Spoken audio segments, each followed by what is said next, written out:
All right.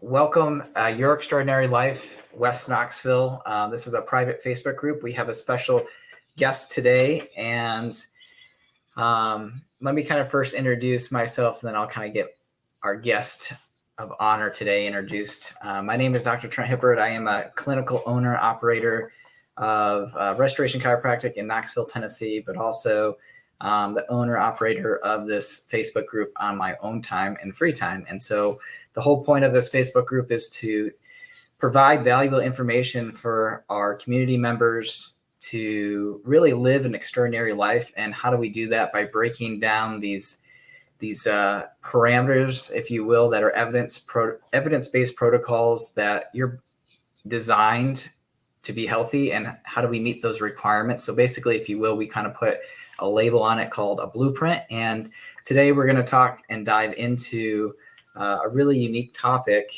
And that topic, I'll put it out here at the bottom, is optimizing your nutrition. What is nutrient density and why does it matter? Before we kind of get into that, let's kind of introduce our guests. Marty Kendall, hopefully I pronounced that correctly. I don't want to butcher your bio, so I'll let you kind of introduce yourself, and let's kind of start from there and then kind of get going into our discussion today. Yeah, I'm Marty Kendall, Brisbane, Australia.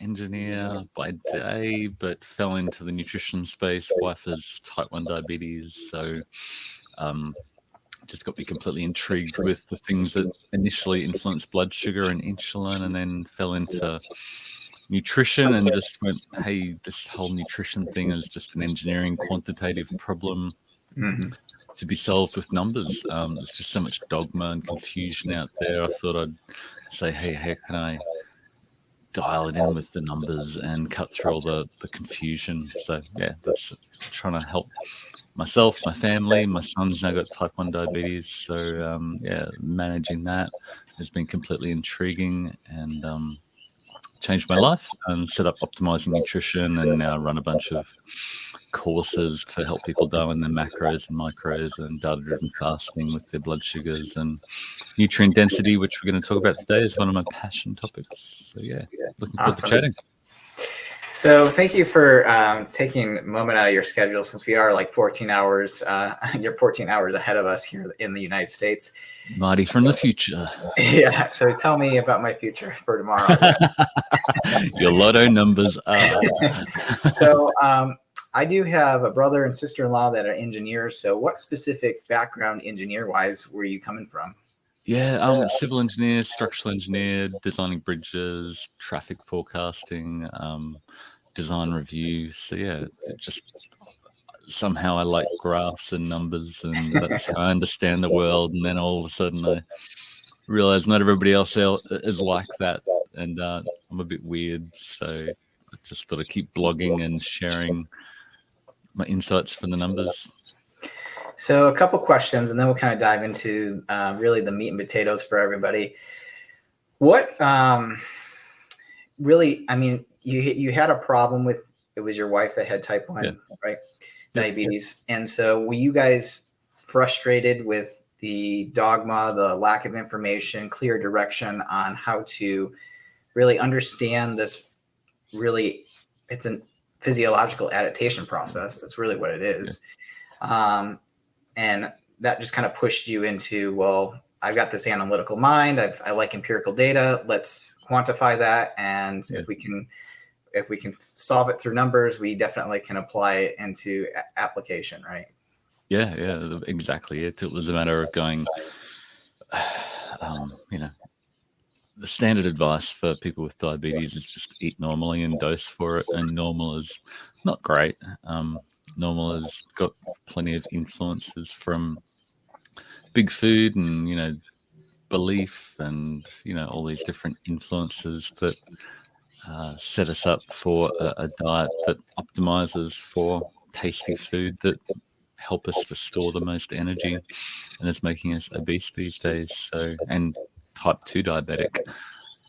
So eating that way and just dosing leaves you on a blood sugar insulin roller coaster and crashing. So it's a matter of going, how can we reduce the requirement for insulin So stabilized blood sugars and stabilized insulin dosing, so we're not always going up and down and crashing and trying to eat ourselves out of lows. And yeah, that worked nicely. And I kept on going with different problems that I saw out there and controversies, and everybody's arguing over which diet is best for weight loss, low carb, low fat. And it's like, well, let's look at the numbers and find out what the data says. So what was the year that you started kind of like putting together optimizing nutrition and all of your I mean, I got married about 21 years ago nearly, and started thinking about having kids, and that helped me get serious about trying to understand diabetes. But it's really 10 or 11 years ago that I started to dive into, Rob Wolf and paleo and then low carb, and then the keto thing took off, and I was on the bandwagon there, but then trying to understand how it worked and how it didn't work, and a lot of the beliefs that were going around then. I ended up writing a book called Big Fat Keto Lies to break down my insights and understanding of, low carb is great, but not everything everybody says about keto is the magic pill. You can't keto harder and get high ketones by adding more butter and cream and MCT oil to everything. Why don't it just give you diarrhea? It'll probably store some fat if you're overloading on dietary fats. So let's moderate that and shift the focus back to nutrient density qualitatively or quantitatively. So what I like, and this will be our segue into beginning into some of our information and a lot of knowledge that you have in our Facebook group, and of course how I clinically practice as a wellness prevention doctor practitioner. When it comes to diet, it's really, diet is, if you look at the definition, it's a really community of people or animals and what they habitually eat. That's really what a diet is defined as. Yep. Now, we've made it into these different categories because of whatever programs and whatnot to sell and create these religious, dogmatic communities in some way. Yep. And at the end of the day, from what I've heard and looked at from other experts and research, they all work. But the key is to ask yourself, is it sustainable? Can you do this for a lifetime? And if you can't, maybe you should rethink that strategy, right? Yeah. And so this is going to segue us into nutrient density and talking about that, because my promotion is with my patients is we're not talking about a diet. We're talking about a way that the human genome is designed and how do we meet that requirement, and how you venture out and supply that is really up to you. And so the nutrient density, what we're going to just jump right into is, where's my, can't find my banner. Okay. I guess we could just start there. What is, if you can define for us, what is nutrient density and why does it matter? So let's just kind of jump right there and then segue from there. Yeah, I suppose to think of why do we eat? Why do we all crave food? Why do we multiple times a day put something in our mouth? We're pretty motivated to do it. And when you break it down, we need, nutrients and enough energy. We need, if we don't have enough energy from fat and carbs, we're not going to be able to move around and do all the things we want to do. And my son can't play rugby later in the day. We die basically. So we need some energy, but we also need nutrients, which is protein, vitamins, minerals, omega-3, essential fatty acids. So you just need to find the right balance of that. And really our modern food supply is out of balance and optimized for maximum storage, to help us, eat the most, sell the most food for the food manufacturers. And we just love eating those foods that they design to overdrive our dopamine circuits that make us want to eat more of those foods. So I suppose nutrient density is a matter of going, let's rebalance that to say I need protein, I need minerals, I need vitamins without as much energy from fat and carbs. So if you want to really nerd out, you can look at your current diet and which ones you're missing. But we've not everybody wants to do that. So we've designed a bunch of recipes and food lists and the like that actually quantitatively give you more of the protein, minerals, and vitamins that you need without as much energy. So what I want to touch on real quick, because you explained, but maybe for some of those people who are new to this concept, the reason why a lot of, well, if you didn't know this, big tobacco owns food companies nowadays. So they're alive and well. Pivoted and bought the food companies when cigarettes were crashing. Yep, they're alive and well. They're just doing it in a different format, and they're producing foods that are, chemically laden in a way to taste like food, but really lack the nutrient density. And what we mean by nutrient density is you're getting a hyper palatable food with a high calorie content, but it's very low or deficient in nutrient. And so why you continue to eat more of it is because your body's forcing and searching out for more nutrients. That's why you eat more, right? So let's kind of talk about what are the most nutrient dense foods? Yeah, I suppose what are the least nutrient dense foods is a good place to start. You look at, like you said, our modern food environment has been optimized to give you more energy from flour, sugar, and industrial seed oils that are mixed together to create these hyper palatable products that are cheap to make. And we love eating them because they fill both their glucose and our fat fuel tank at the same time, and are great if you're preparing for winter and needed to store fat. But most of us are well past that stage, and we're running in a 365 days a year autumnal cycle where we're preparing for winter and just continuing to eat these ultra processed, hyper palatable, hyper profitable foods. So how do we reverse that? We just need to get as I mentioned, the protein, the minerals, and the vitamins, and they tend to be really, if you want to break it down to the simplest level, it's the meat, seafood, and non-starchy green veggies that tend to provide the most actual nutrients per calorie. If you really wanted to nerd out and go hardcore, you can, the veggies tend to be things like watercress, asparagus, spinach, broccoli, those sort of non-starchy green veg. In the meat category, you can go for the liver and organ meats, and then in the seafood, you could go for the mollusks and caviar and those sorts of things. But most people don't need to start there. Just prioritizing foods that give them most of their calories, that also give them plenty of protein and nutrients. Just getting some garden variety meat, seafood, and some veggies is a really good start.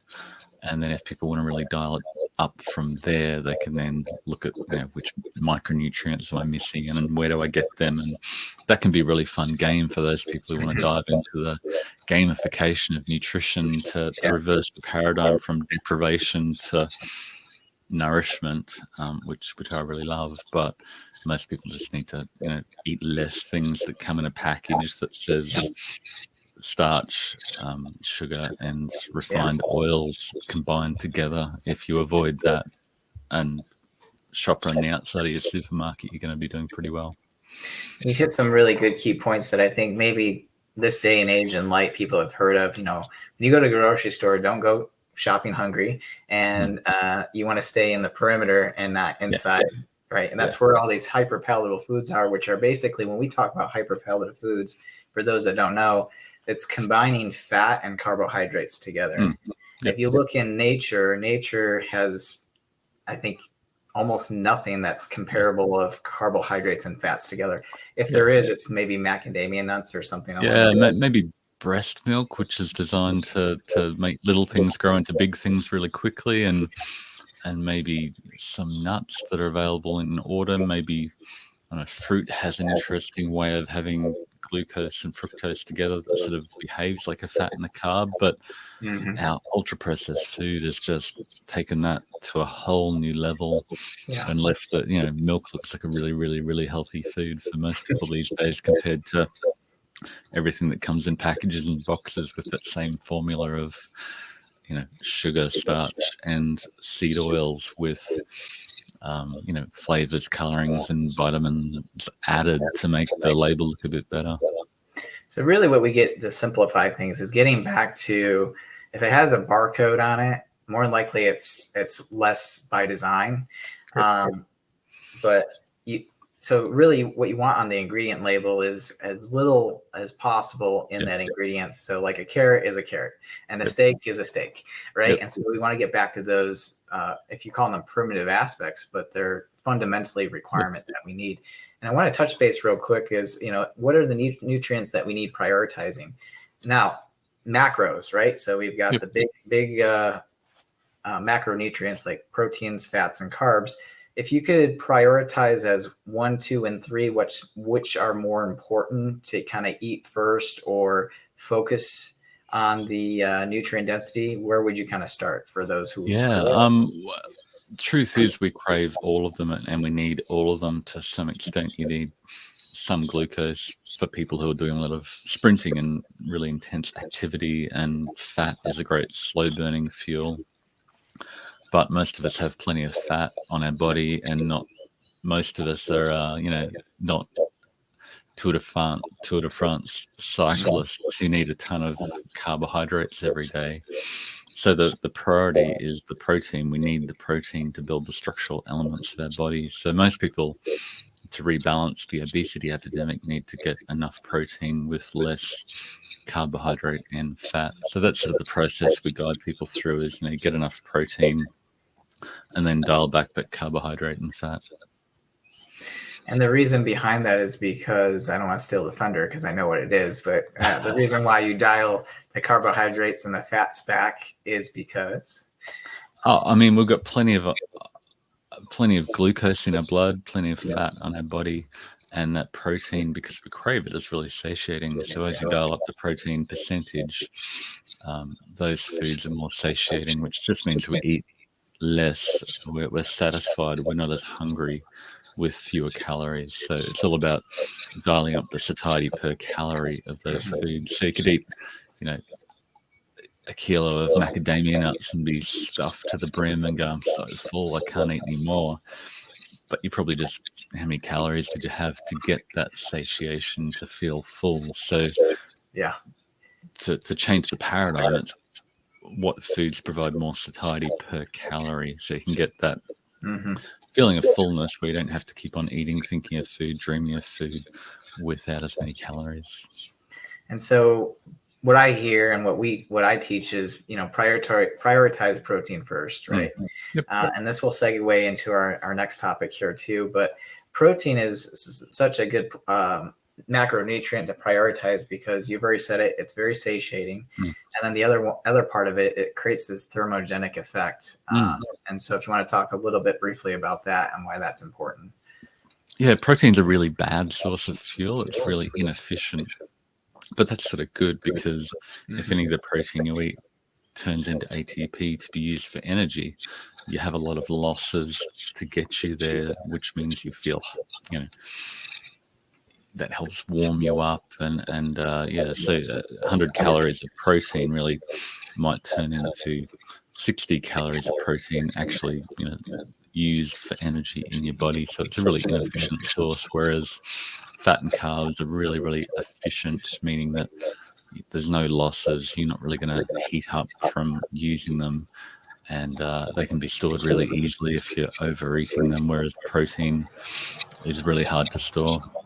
And the other great thing about protein is it tends to come with all the other nutrients. So the higher protein foods tend to come with a lot of vitamins, particularly the B vitamins, and a ton of minerals. And then once you've got that solid foundation of protein, it's just a matter of which vitamins and minerals do I need to fine tune to get those final nutrients I need in my diet. So that will lead us into our next question: bioavailability. So the animal versus plant sources in terms of touch where you want to go on this subject, because a lot, I would say in the last probably year or so, the plant sources have been really pushed of like plant-based diet. And I really want to debunk a little bit why they have each other's place, but why one might be a little bit more advantageous than the other. Yeah, that's a fascinating rabbit hole, and you've got people on either extreme arguing across each other, which seems ridiculous a lot of the time. The truth is, on one hand, you've got plant-based sources of protein and calcium and a bunch of other nutrients are less bioavailable, and it's harder to get the calcium from that food into your body. But foods, the plant-based foods, the green non-starchy veggies often have a lot of those foods more per calorie. So you're actually going to get them in those foods. Whereas, if you're just eating muscle meat, you may not get as much potassium and magnesium. So you may have a lower actual intake. So, I mean, in a macros masterclass, we get people to track their food. And if you go, well, I'm eating a carnivore, I'm eating a plant-based diet, let's say, and those nutrients that are challenged with bioavailability, like calcium, are actually lower in your diet, then pay more attention to getting that nutrient from a bioavailable source, I suppose. But the first priority should be making sure you're getting plenty of all the micronutrients, and then everything basically works itself out. If you're getting a blend of plants, animal, and seafood, you're going to be doing okay. And yeah, I mean, looking at nutrient density, if you look at nutrient density per calorie, it's the non-starchy green veg that provide more nutrients per calorie. But if you look in terms of nutrients per serving, it's often the meat and seafood that provide more nutrients per serve that we can actually eat. So you can say asparagus and watercress are amazing in terms of nutrients per calorie, but how much watercress you're actually going to eat? The average serving size is about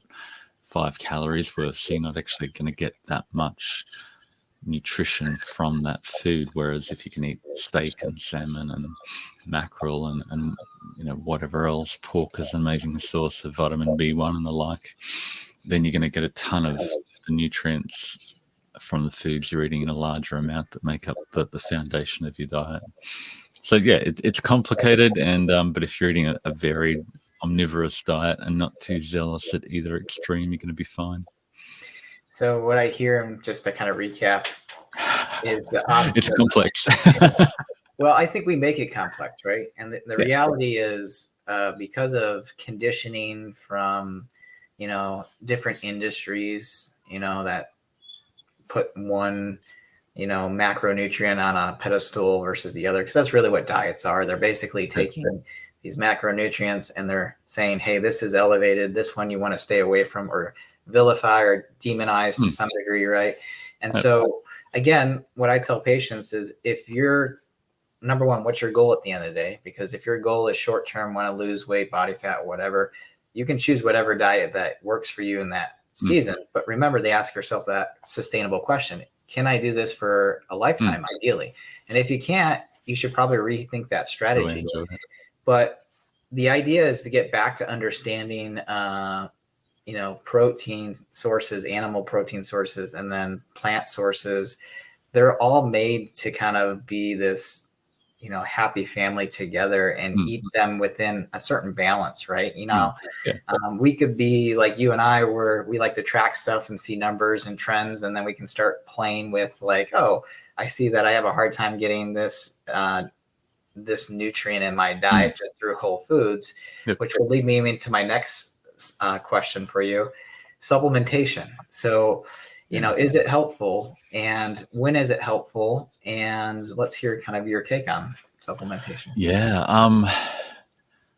Get it from whole foods if you can as the basis, because you can take vitamin pills and pee them out, but they're not going to provide a lot of satiety. They may help a little bit, but at the same time, if you're just eating a garbage diet that's got low satiety, you're going to eat more of that energy, and then the supplementation is just going to help you use that energy to store it. So, there's interesting studies from back in the 1960s where they compared pigs on, wild food, and then they fed them a refined grain diet and realized they didn't thrive. So they added alfalfa or let them out in the pasture and they thrived. But they said, oh, let's add vitamins to their, refined diet, and they gained weight really effectively, and because they had the vitamins to build the fat. So this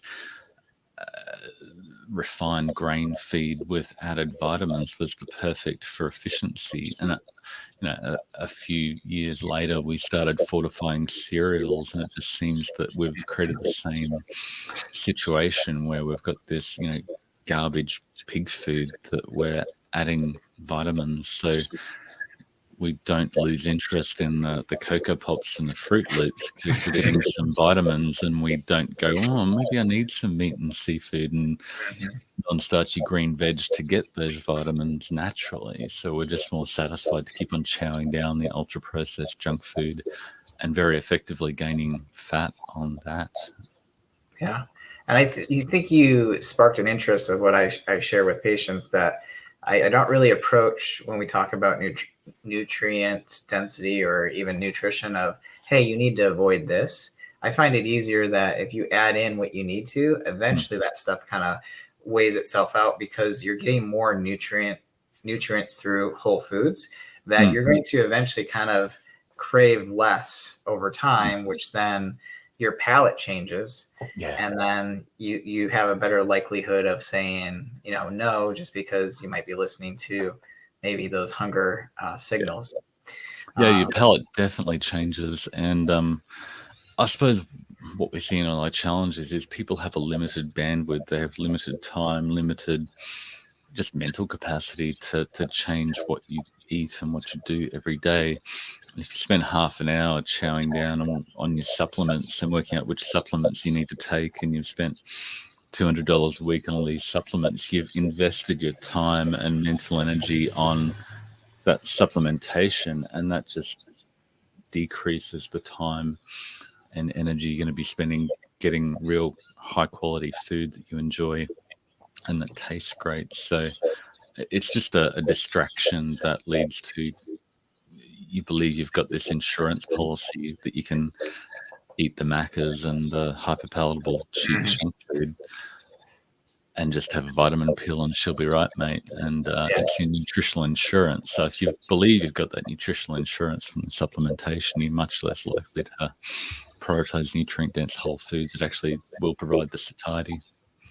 I think I had heard, which was alarming to me, because I fell into this because I'm no different than anybody else. I fall through patterns because I'm human. But I heard or read that those that take a multivitamin seem to eat less whole foods because of I think this mentality that it's my insurance policy. Yeah. I've got it covered. So I can go ahead and have the bonbons or the refined carbohydrates a little bit more because I've got that insurance policy that's covering these micronutrients. Yeah. Now, but what's not contained in that is the protein and the minerals, because it seems to be the minerals that are the most, that we crave the most. It's the potassium, the calcium, the sodium that we crave the most, and they're really big, so they don't fit in your vitamin pill or your Cocoa Pops, and they taste pretty awful added to your Cocoa Pops. So you've got to get them from whole foods, and they're the ones that we have the dominant cravings for, that really shift the needle when we look into the data. These the food scientists and big tobacco that own the food today, they really know what they're doing. It's not like they're just shoveling out products and things that have no idea of how it's going to affect the average consumer. Yeah, I sometimes wonder whether they understand everything I'm seeing in the data, or they just they put it out to market and test the bliss point, and people love buying these foods and eating more of these foods. But I'm trying to reverse engineer that to understand what are the nutrients in food that you could use that for evil and design it to make the most ultra processed diet that people eat more of. But we can also reverse engineer that to help people be more satiated with their food and enjoy it. Like you say, their cravings settle down. There's two things that I've learned in promotion clinically. I've been in practice for over 12 years, and teaching patients really comes down to two factors. Stress of your body will shift your physiology. We call that adaptive physiology into one of two factors, deficiency or toxicity, or a combination of the both. And this adaptation process that happens via stress, which then creates deficiencies or toxicities, which is basically on a cellular level, you're creating deficiency that you're not getting, right? And then toxicity is really just it poisons the cell. You're getting too much of something that the body actually doesn't need, right? And so that's beyond the, toxicity of drinking too much alcohol. It's getting too much of a good thing. Could be vitamin A, could be omega-6s, which are in a lot of these seed oils that are hyper-inflammatory. So if we can address the deficiency and toxicity, then you have a huge likelihood of driving down your risk factors for chronic illness and disease, which sets you up for a much more enjoyable life, quantity and quality as well. So let's kind of wrap up with you and talk a little bit about your website and the things you've got going on, so we can kind of point some people who might be interested in learning more about what you have to offer them. And I'll pull up your website here in a little bit. Yeah. Optimizingnutrition.com is the blog that, I've been documenting my thoughts for a while. We've got a macros masterclass that guides people to get enough protein and then dial back the carbs and fat, which sounds really simple in theory, and it is, but to actually do it takes some guidance, and a lot of people benefit from that. We've got a micros masterclass that helps people dial in their nutrient density. There's my favorite blog post, and a data-driven fasting challenge that guides people to use the glucose as a fuel gauge. So and that all happens in our Optimizing Nutrition community, which is a space with 8,000 people and a whole ton of resources we just want to give away to people and get them on their journey. So it's a whole ton of fun with a whole bunch of optimizers that are similarly psyched about getting more nutrition from their food and sharing that journey, which is a great thing, because if you're just the only crazy doing it by yourself, you probably won't stick to it. But if you jump into a community of people who love doing it, then you're much more likely to thrive and stick with it. As you mentioned, sustainability is really important. What I love and what drew me to a lot of your stuff was the empiricalness of it. And that's just me. It's not everybody. But you do have content for those who are not driven by data. So you have really easy to understand and read material. Thank you. It's laid out very, very well. It's organized very well. You have a ton of free resources. You have the Facebook group, multiple ones, and then challenges that people can be a part of. And I'd love to have you back to really dive into how I found you and got really interested was body recomposition through blood glucose monitoring and looking at data-driven fasting and how to do that. And I know fasting is a very hot topic, and there's lots of discrepancies and misconceptions about it, but I think you do such a lovely job, you and your team, putting this stuff together. That I think I've said before on one of your Facebook groups that I wish I knew this information almost 10 years prior. I'll be 40 next year, and the reason why I say that is because it makes losing body fat so much easier when you understand the mechanisms and the pathway of reading the data based off of your blood glucose, which is really just an energy source and a bucket system that you kind of talk about, fuel gauge, if you will. So kudos to what you're doing. Keep doing what you're doing, and we'll continue to promote your stuff in our community. And if anybody who's watching this in the replay has any questions for Marty or myself, you can go ahead and leave comments in the Facebook group when I will post this, or even on our YouTube channel. Again, if you want to reach out to Marty, go ahead and check out his website, optimizingnutrition.com. Any last words, Marty, before we kind of say goodbye? Been good to finally meet you in person, and great to chat and let me share about my favorite topics. And it'd be great to talk about data-driven fasting, which is really just data-driven fueling using a glucose as a fuel gauge. So DDF, fueling, fasting, whatever you want to call it. It's just giving your body what it needs when it needs it. Another time. Well, awesome. Well, thanks guys for watching. We'll catch you next time. Remember, when it comes to your health, you're worth it.